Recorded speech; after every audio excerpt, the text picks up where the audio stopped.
Welcome to The Checkout. We catch up with previous Add to Cart guests and ask them 5 quick questions to get to know them better and leave you with a little extra inspiration to get you through your Friday. Today's checkout features Tom Hollings, co-founder of Different Drop, with a focus on wines crafted by real people with a sense of adventure and authenticity. Different Drop unearths the best and most exciting drops from producers all over Australia, and with some great tech to make them accessible to all. Tom, thank you for joining us on the checkout. We've heard a lot about Different Drop. We are here to learn a little bit more about you. Number one, what's the weirdest thing that you've ever bought online? Oh, weirdest thing. I'm actually, admittedly, not a huge online shopper myself. Right? So I know. So my wife takes care of a lot of that stuff for the house. But what I did do a lot during lockdown was bought a lot of my own product. And I was driving the team absolutely mad because I don't live that close to the warehouse either. But I was in lockdown for months, and every other day they were driving up to my place with a different little bundle of weird and wonderful wines for me to try, which I think wore pretty thin on them after a little while. Oh, I think you and the rest of Australia, right? Yeah, that's right. All right, number 2, who is your favourite retailer? Look, it's a bit of a boring answer to say Amazon. We've learned so much from Amazon about obviously customer obsession and concentrating on scale and operations really to solve customer problems. So that's the boring answer, but probably more close to heart. I really love Booktopia. I've been really inspired by what they've done, obviously being local, unfunded for the most part, I believe, aren't they? And really just that year-on-year solid growth over many years and in a category that people probably thought they couldn't compete and just focusing on great product, great range, great service.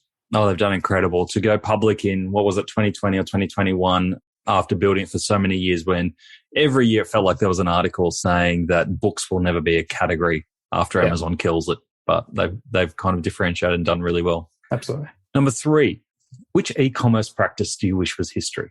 I'll tell you what, I said I'm not much of an online shopper. I put in a big order for a bunch of clothes from a certain Australian fashion e-commerce site, and it came in about 9 different shipments. And that gave me the shits. I'd rather it take an extra couple of days and all come together, to be honest. The tracking was so confusing. Some things didn't turn up. I couldn't figure out how to track them. Constant knocks on the door with sleeping kids in the other room, bombarded by text messages. I know people don't want to hold stock and they're drop shipping, but I would prefer slightly slower but more convenient experience. And the environmental impact as well is phenomenal.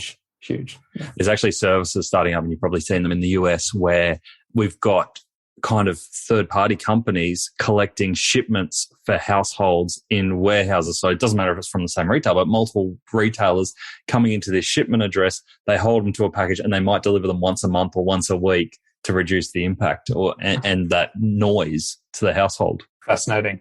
Yeah. Makes sense. Number 4, can you recommend a book or a podcast that our listeners should immediately get into? You know who I've always loved and I love everything he does is Seth Godin. For me, when we were starting the business and even now when you're looking for more practical advice, sometimes a bit of Seth, whether it's his daily blog or any of his books, I think you can't go wrong, whether it's that high-level stuff or even a bit more kind of tactical, pragmatic. Yeah. Any Seth books that stand out for you? Normally like Purple Cow is the go-to. Purple Cow for me was life-changing as an entrepreneur, really just obsessing over quality of product and not just being a little bit better, but a lot better or a lot different. And we still hold that very close to our heart. In fact, we did a bit of a presentation with the team the other day with our plans for the year, and I put up a big picture of a purple cow, and they all just looked at me like, what the hell are you doing? And I was trying to explain the logic behind it. Brilliant. All right, last one I've got for you. Finish this sentence. The future of retail is? Easy. For the customer? For the customer. Or a supplier. I think product is obviously important, but there's always other products. Price is important, but I think not as important as people think it is. Speed of delivery is an interesting one, but our experience says that it's about quality and ease is what's most important. People don't mind paying a little bit extra. They don't mind waiting an extra day. They don't mind trying that extra product. As long as it's simple, solves their problem, they don't have to worry about it. It's reliable. And I think that sort of pain point around people's time and attention is probably the most prevalent one. Well put, mate. Well put. Tom, thank you for joining us on the checkout. No worries, Nathan. Thanks very much. To hear more from Tom, jump back into episode 162, where Tom shares how he and his co-founder Brett started the business from Brett's mum's garage back in 2013. He also shares how Different Drop pivoted by starting to do their own delivery during COVID and what he learned from meeting the great Ricky Ponting. And we ask a very controversial question. Ice cubes in red wine, passable or hell no? Tackling the big issues here on Add to Cart.